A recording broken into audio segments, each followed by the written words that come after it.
the author is painting you a picture, allow him to do so. Don't try to guess what that picture is from the start. Hello, my angels. My name is Sebastian, and today we're going to unblock the friction between you and a book. After this video, it should be easy to read a book. After this video, you will want to read a book. After this video, you will read a book. Period. So I have written 6 blockages and 6 solutions to those blockages so that your attention can flow into a book. And there is gravity to the book instead of you needing to force yourself to read or feeling like there is a need to read in the first place. And that leads me to the first blockage. You do not need to read books to be a smart person. Today, there are more resources than ever for you to absorb information. A book is just a way of consuming that information. You reading book does not equal you smart. Get that in your head, please. You came to have very unique values, very unique interests. And so in this life, you will explore the world differently. You are different. Your perspective is different, and your resonance with the world is different. This leads me to my second point. What are the questions that you came to answer in this life? What is your curiosity? What are your values? When we come to planet Earth, we come with a to-do list of things that we want to experience and learn. So the first step is to realize, if I want to read a book, what book do I want to read about? What am I naturally curious about? And this can be very, very outside the norm. You do not have to read a science book to learn about science. You can read a fiction book and learn about science. You do not need to read fiction.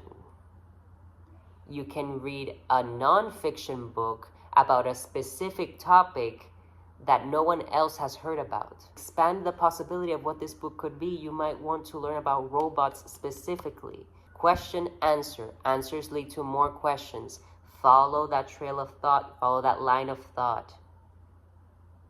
And eventually there will be books that will answer a collection of questions that you've accumulated. But first, what do you like?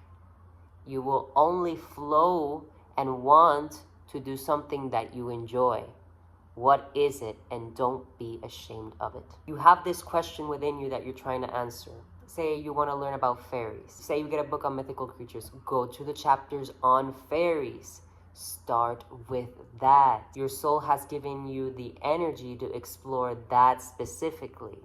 It's interested in that specifically. And if you want to read the book completely, allow your interest to expand through the fairies. How are these other creatures interconnected and play a part in the world of the fairies? You see, you start with what you like and then you expand from that because you find that other things are connected to what you like, and then you infiltrate passion towards the rest. Fourth thing, us dreamers, we like to escape to other worlds, and we may do that in TV shows, movies, and in books. But school may have created friction between you and books. There's this resistance that you have because it brings up your insecurity of intelligence that we once touched upon, that, oh, if I don't read enough books, I'm not smart enough. Or you've been forced to read books and decided that that's just not for you. You have a negative association with it. So I want you to reframe what a book is. Let's anchor back into reality. Let's see this life as a video game. Romanticize the concept of a book. You're no longer in school. No one's forcing you. Back in reality. A book is a portal to perspectives that can activate new abilities. when I read a book on Ayurveda, which is a holistic way to look at health, I imagine that I'm reading a healing tome, and that by reading it, I'm leveling up my stat on healing, and I can apply that in my video game world, which is in planet Earth. You see how you can start coming back to reality by seeing that, oh, okay, I've been escaping to these other worlds, but I'm in a magical world. I'm in a world where there is cause and effect. I'm in a world where I can level up and be activated to higher versions of me. So the reframing allows you to want to be present in your life and want to live the life that you decided to live. You're here for a reason. Don't forget that. Fifth reason, and this for me broke all barriers. Stop rereading and just keep reading. I'll repeat, stop rereading. You're trying to understand something that you have not fully seen yet. You're looking at a paragraph and you're thinking, I don't get it, I don't get it, I don't get it. I must not be a reader. Why am I so stupid? No, the book is there for you to not understand it until the very end. So you have to get comfortable with not understanding, just absorbing.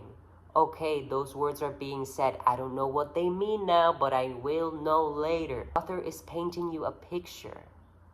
Allow him to do so. Don't try to guess what that picture is from the start. Your mind needs all the pieces of the puzzle piece to bring about understanding.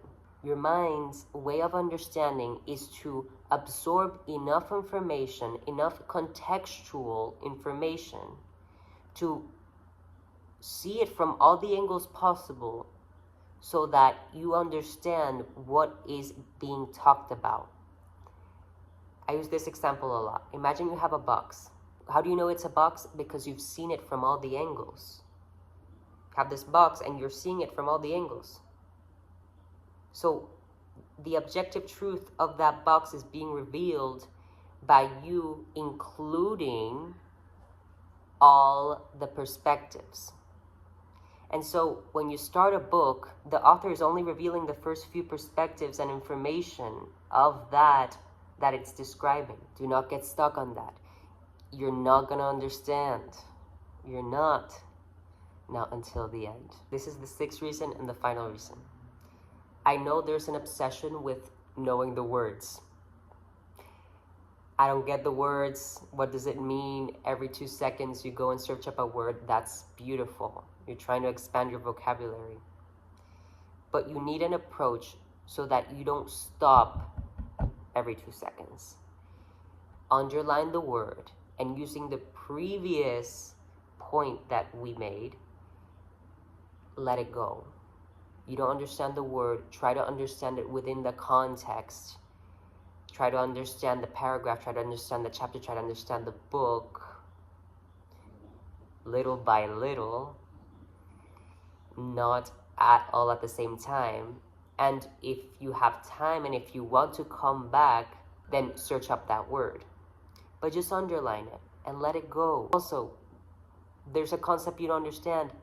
Let it go. Maybe with something that you read later that will make more sense. The author has his own mind and it's trying to describe it to you, but it doesn't know what you know and what you don't know. So allow him to talk to you until you grasp the essence of what he's saying. Okay, that's all. Thank you so much. I was gonna use this as a prop, but I didn't. This is Living Wisdom of the Tao.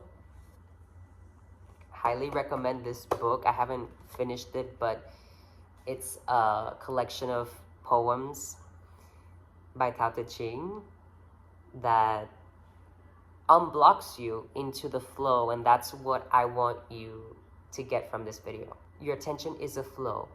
Your only job is to create the conditions to allow that flow to guide you where you want it to. A lot of those conditions can be limiting. In the 6 points that I touched on today, deconstructed those limits so that when you see a book, you're open, you're not closed. And flowing towards it is a lot easier. This has been great. I love you so much for listening and sticking around. Hope you liked my approach, and thank you so much. See you.